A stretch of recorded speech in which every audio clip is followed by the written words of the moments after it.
Catherine Birbalsingh runs an extraordinarily successful school in North London, and she's become famous for her focus on discipline and rigorous standards. She's often called Britain's strictest head teacher, with many fans, especially on the right of politics. This week, she launched a blistering attack on the Education Secretary, saying she had a Marxist ideological dislike of academies and was unable to answer questions about her schools bill when they met. Well, the Education Department said it would not comment on a private meeting held in good faith and welcomed a range of views in a debate about policy. Well, Catherine Birbalsingh is with me now. You met the Education Secretary last Monday, and you came out calling her an extreme Marxist. It's a bit strong, isn't it? Well, she wants to centralise power in the state, so that's what I mean by being a Marxist. The changes she's making make no sense, are not needed, and will destroy the chances of poor children in the system, and also take away the freedoms that currently school leaders have in academies to give a bespoke and tailored approach to their community. And it will be returned, those freedoms are returned to the central state. So the power then is with the state rather than with the leaders, and there aren't many freedoms. Freedoms to tailor your curriculum according to what your children might need, the freedom to be able to hire from different routes in terms of recruitment. You know, there aren't that many, but she wants to take them away. Well, let me put what I suppose might be the alternative view, that there is a case for ensuring that resources and pupils are distributed evenly and fairly between schools in an area, rather than just leaving it to the principle of every man for himself, devil take the hindmost. And also, when it comes to a curriculum, making sure that every child everywhere at least has a basic set of skills. I 100% agree. So she keeps talking about, the Education Secretary talks about a floor, it's a floor, not a ceiling. And I said to her, so, okay, name me one school in the country that does not offer a floor of a core curriculum to its pupils. She couldn't name a single school because it doesn't exist.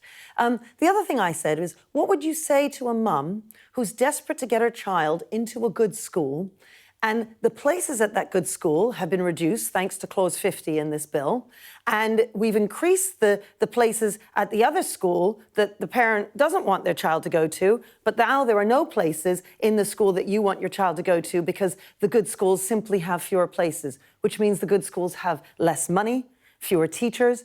What do you say to her? She was unable to respond. Well, you say, by the way, that name me a school where this doesn't take place. It is true that there are schools which don't bother to teach these, and you'll know in a past life, one of the things that I had to do was to regulate institutions for religious practice. And there's some religious schools which didn't bother that much about reading and writing, and some of them had to be actually prosecuted. So it is possible in this country for schools not to do some of the basics. No, that's not true. They're all doing English and maths and science. Well, I know it's true because we took them to court. And because they weren't teaching English. Well, and some of the basic curriculums. So they weren't. The point here is that it is the case that central government or local authorities do have some responsibilities to make sure that some basics... Of course, you're talking about a religious issue where, quite rightly, schools were abusive of what, their religious status. That's a different point. Okay. That's not to do with the curriculum. Now, but there are other issues. There's the PAN that I just spoke about. That they will be able, the central state will be able to reduce the number of places in good schools. Okay. There are issues around uniform, where school leaders... The number one piece of advice I give school leaders when they're trying to improve their failing school is to address the uniform.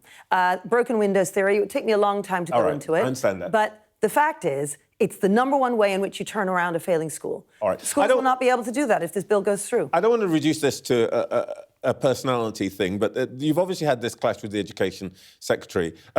A couple of points. It's not that awful to be a Marxist. You were once one yourself. But whatever you think of her policies, she has been elected. Is it reasonable for you to essentially call her names? No, I'm just describing her. I'm saying she's a Marxist because that's the explanation for wanting to centralise the state. She says that She says she's not. I mean, you read an Well, I account mean, of it depends on how you describe a Marxist. I mean, I'm saying she's centralising powers into the state, and that those freedoms should be left with the academy. But you know the point here, Sue. You read an account of a private meeting with her in which you said she didn't understand her own bill. She's an extremist. Hang on. I don't know. Let me finish what I was going to say. She said that you kept interrupting her and you didn't give her a chance to explain. No. What I did was every time she tried to fob me off, first of all, it wasn't private. There were 3 other people with her. There was my deputy with me. And they kept staring at us and being horrible and huffing and puffing and all kinds of things and trying to intimidate us. And they didn't give us any water to drink. I don't think anybody thinks they can intimidate you, Catherine. Oh, no, they were doing that very, very well. And it was very uncomfortable. And we were, so I was asking questions. As soon as she would try and fob me off with politicians speak, I would move to my next question. And I kept moving to my next question. Well, I can say from personal experience in this show, that sounds to some people like interrupting them. Oh, yeah, no, I did interrupt her. I agree. I interrupted her. And perhaps I deserve a bit of a detention for that. But the fact is, I am David here trying to fight Goliath, and I want to hold her to account. And I'm not going to get fobbed off by platitudes and politicians speak where she's not really answering my questions, which is exactly what was happening. OK, I'm not having you take over this seat. You've got great self-confidence about all of this. And you say in your letter that the government should be listening to practitioners, to teachers, heads, and so on. But you're not the only practitioner in this. And pretty much every teaching union, including your fellow head teachers, broadly back her and criticise you. But that's not true. Is it the case that everyone who disagrees with you is just a bit stupid? No. What you're saying isn't true. School leaders across the country are up in arms about it. It is They're the fact representatives. Well, no. They are very worried about this bill. Loads of school leaders are worried about this bill. Some have spoken out. Many people are awkward and don't want to because they don't want to get themselves into trouble, which is understandable. Look, there are over 100, there are just about 100, almost 100 schools that got over +1 on Progress Aid.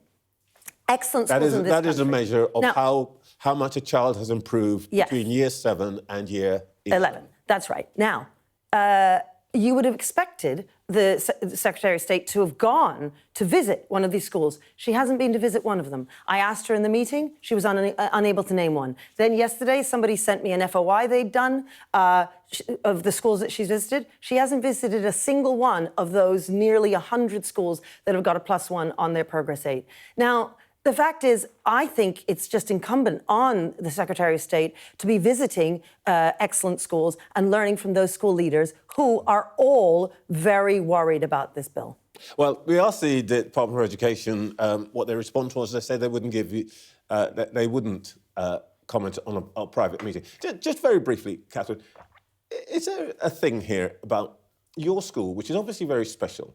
But one thing that's interesting is 99% are ethnic minorities, and they're ethnic minorities who, everywhere in the country, tend to overperform Indian heritage children, African heritage children. Actually, your methods might work for them, but maybe they won't work in Jaywick or Chesterley Street or somewhere else. We've got very few Indian pupils, actually. We've got a whole variety of pupils at Michaela. But ignore Michaela. This isn't about Michaela. This is, for instance, about Clause 44, where failing schools will no longer be automatically turned into academies, which means that trusts will not be able, that have the reputation of turning around failing schools, they will not be able to get in there and turn around that failing school in time for those children who are there for their education to be saved. Catherine Birbalsingh, thank you so much for your time this morning.